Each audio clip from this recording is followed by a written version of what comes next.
Assalamualaikum warahmatullahi wabarakatuh. Perkenalkan, nama saya Anissa Nuridayati. Saya dari Universitas Nusa Putra Sukabumi, Prodi Akuntansi kelas AK20C. Pada kesempatan kali ini, saya akan membahas tentang salah satu mata kuliah yaitu akuntansi keuangan, mengenai materi pembelajaran tentang akuntansi keuangan dan standar akuntansi. Sebelumnya, apa itu akuntansi? Akuntansi adalah suatu proses yang menghasilkan laporan keuangan untuk digunakan dalam pengambilan keputusan oleh para pemakainya. Akuntansi juga terbagi menjadi 3 jenis, yaitu akuntansi sebagai aktivasi jasa, akuntansi yang memberikan informasi kuantitatif untuk mengambil keputusan mengenai penggunaan sumber daya di dalam kesatuan bisnis atau bukan bisnis. Lalu selanjutnya ada akuntansi sebagai disiplin ilmu analisis, yaitu akuntansi yang mengidentifikasikan sejumlah besar kejadian dan transaksi yang merupakan ciri dari aktivitas ekonomi. Dan yang terakhir, ada akuntansi sebagai sistem informasi, yaitu akuntansi yang mengumpulkan dan mengkomunikasikan informasi ekonomi suatu perusahaan bisnis kepada pihak yang berkepentingan. Jadi, definisi akuntansi menurut AICPA, akuntansi adalah suatu kegiatan jasa. Fungsinya menyediakan data kuantitatif yang bersifat keuangan dari kesatuan usaha ekonomi yang dapat digunakan dalam pengambilan keputusan-keputusan ekonomi. Adapun karakteristik akuntansi terbagi menjadi 3, yaitu identifikasi, pengukuran, dan komunikasi informasi keuangan mengenai kesatuan ekonomi kepada pihak yang berkepentingan.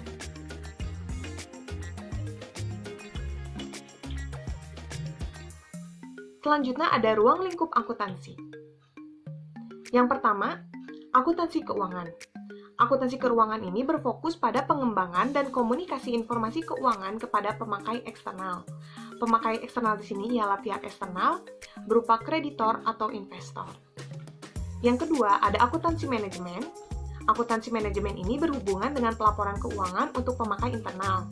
Pemakai internal ini atau pihak internal yaitu manajemen atau stewardship. Yang ketiga, ada akuntansi pemerintahan. Akuntansi pemerintahan ini ialah aplikasi pencatatan keuangan negara yang dilakukan oleh unit kerja tertentu. Dan yang keempat, ada akuntansi perpajakan. Akuntansi perpajakan ini ialah akuntansi yang ditetapkan dengan tujuan untuk menetapkan besarnya pajak berutang. Maka dapat disimpulkan, akuntansi keuangan atau financial accounting adalah sebuah proses yang berakhir pada pembuatan laporan keuangan menyangkut perusahaan secara keseluruhan untuk digunakan oleh pihak eksternal. Selanjutnya ada laporan keuangan dan pelaporan keuangan. Laporan keuangan merupakan unsur utama pelaporan keuangan, terdiri dari 1. Laporan arus kas, 2. Laporan laba rugi, 3. Laporan neraca, 4. Laporan ekuitas, dan 5. Laporan catatan keuangan. Sedangkan pelaporan keuangan ini meliputi laporan keuangan dan cara lain untuk melaporkan informasi. Pelaporan keuangan sendiri terdiri dari 1. Laporan keuangan dan prospektus, 2. Peramalan manajemen, 3. Penjelasan mengenai dampak lingkungan dan sosial yang dilibatkan. Jadi, pelaporan keuangan ini memiliki arti yang lebih luas dari laporan keuangan. Selanjutnya, peran dan fungsi akuntansi keuangan. Peran akuntansi keuangan. Akuntansi keuangan digunakan untuk melihat keadaan keuangan suatu perusahaan dan perubahan apa saja yang telah terjadi di dalamnya. Informasi mengenai keuangan perusahaan sangat dibutuhkan oleh manajemen karena dapat membantu untuk membuat atau mengambil keputusan, yang nantinya keputusan tersebut dapat mempengaruhi keadaan perusahaan. Lalu fungsi akuntansi keuangan.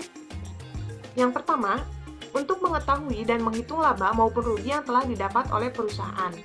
Yang kedua, dapat membantu untuk menetapkan hak bagi masing-masing pihak yang memiliki kepentingan dalam suatu perusahaan. Yang ketiga, mengawasi dan mengendalikan berbagai macam aktivitas yang terjadi pada perusahaan. Dan yang keempat, membantu perusahaan dalam mencapai targetnya yang telah ditentukan sebelumnya.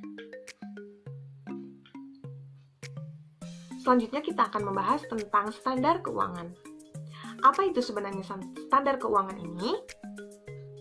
Setiap negara memiliki standar akuntansi atau standar keuangan masing-masing. Meskipun berbeda-beda namanya, namun acuan utama standar akuntansi yang ada di setiap negara adalah International Financial Reporting Standard atau IFRS. IFRS ini ialah induk regulasi yang berkaitan dengan prinsip akuntansi berterima umum atau publik.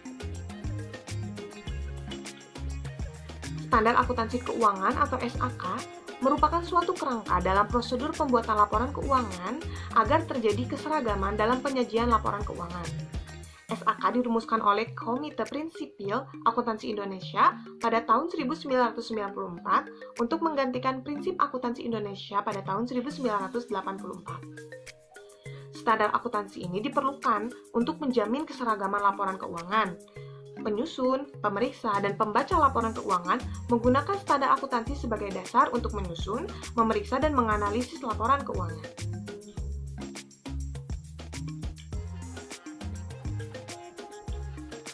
Adapun 4 macam standar akuntansi yang digunakan di Indonesia.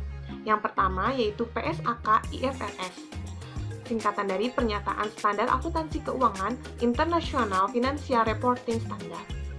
Yang kedua SAK ETAP, yaitu singkatan dari Standar Akuntansi Keuangan untuk entitas tanpa akuntansi publik. Yang ketiga ada PSAK Syariah, dikembangkan dari Fatwa MUI atau Majelis Ulama Indonesia. Dan yang keempat ada SAP, Standar Akuntansi Pemerintah. Untuk lebih jelasnya tentang 4 macam standar akuntansi ini, ialah sebagai berikut. PSAK IFRS, yaitu Pernyataan Standar Akuntansi Keuangan, adalah nama lain dari SAK, Standar Akuntansi Keuangan, yang ditetapkan oleh Ikatan Akuntansi Indonesia atau IAI pada tahun 2012 dan mengikuti standar internasional. Sedangkan SAK ETAP, yaitu hasil penyederhanaan standar akuntansi IFRS yang tidak mengandung laporan laba atau rugi secara komprehensif. SAK ETAP ini merupakan SAK yang digunakan untuk perusahaan dan lembaga yang akuntabilitas publiknya tidak signifikan, dan laporan keuangannya hanya untuk tujuan umum penggunaan. Lalu ada PSAK Syariah. PSAK Syariah ini merupakan pedoman yang dapat digunakan untuk lembaga-lembaga yang menjalankan usahanya dengan akad-akad syariah, seperti bank syariah, penggadaian syariah, badan zakat, dan lain-lain. Dan yang terakhir ada SAP, yaitu standar yang ditetapkan sebagai peraturan pemerintahan yang digunakan terhadap entitas pemerintah dalam menyusun laporan keuangan pemerintah pusat, yaitu LKPP, dan laporan keuangan pemerintah daerah, yaitu LKPD. PSAK IFRS ialah SAK ini digunakan bagi perusahaan yang memiliki akuntabilitas publik, yakni perusahaan yang memiliki kewajiban dalam memaparkan laporan keuangannya kepada masyarakat publik seperti investor atau pemilik modal lainnya. Nah, dalam suatu indikasi penelitian disebutkan bahwa jika dalam pengolah laporan yang menerapkan PSAK memberikan dampak terhadap aktiva tetap.